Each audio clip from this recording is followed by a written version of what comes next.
Namaste, Assalamu alaikum, and hi everyone. My name is Rumana, and I'm currently doing a master's in Women and Gender Studies from University of York.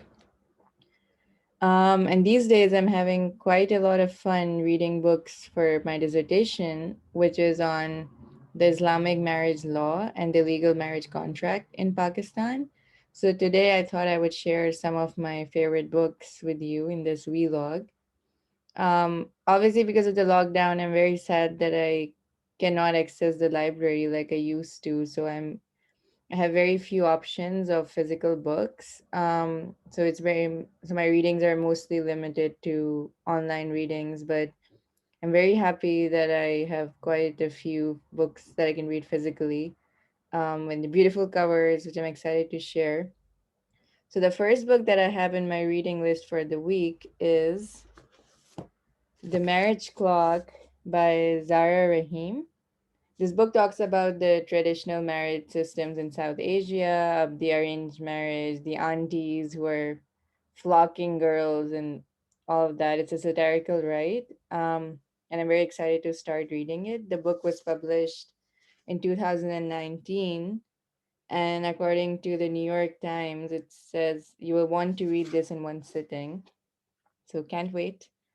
Um, the next book that I'm currently reading and I'm very excited to share it is Hijabistan by Sabine Javeri, a Pakistani author. And this contains a series of short stories about how the hijab is perceived in Pakistan.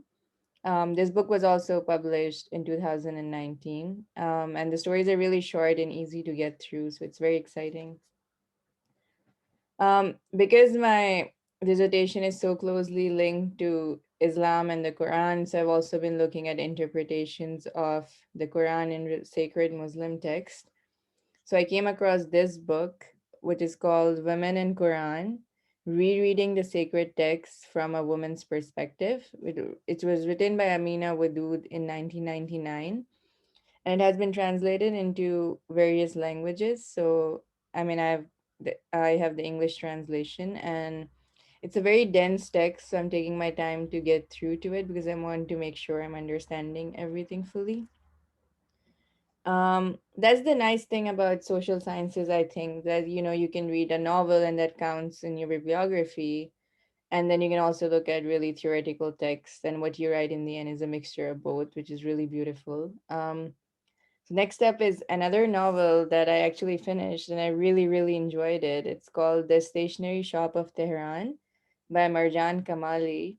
Also published in 2019, it talks about a couple that are stranded from each other during the 1979 revolution in Iran. It's a very gripping story. I couldn't put it down at all. So really enjoyed it.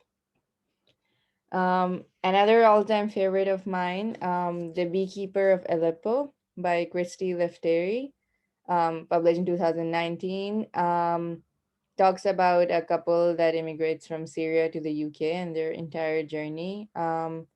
Very emotional, very detailed, again, a very gripping story.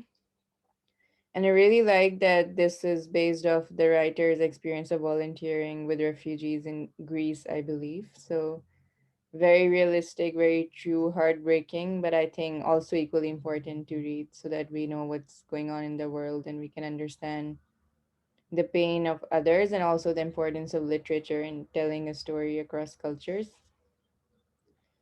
The last book that I will share with you is a classic in Islamic feminism, Women and Gender in Islam by Layla Ahmed.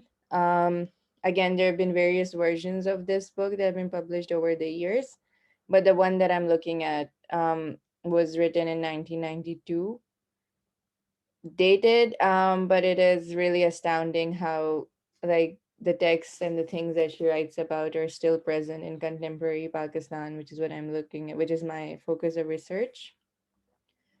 So yeah, that's what I'm reading this week. I don't know how, but hopefully I'll get through them. And I'm really looking forward to making notes and contributing to things, and obviously looking for more books for my dissertation. So I hope you enjoyed this video, and I hope you will try to read some of these. If you haven't read them already, please get your hands on them. Have a great day. Thank you. Bye.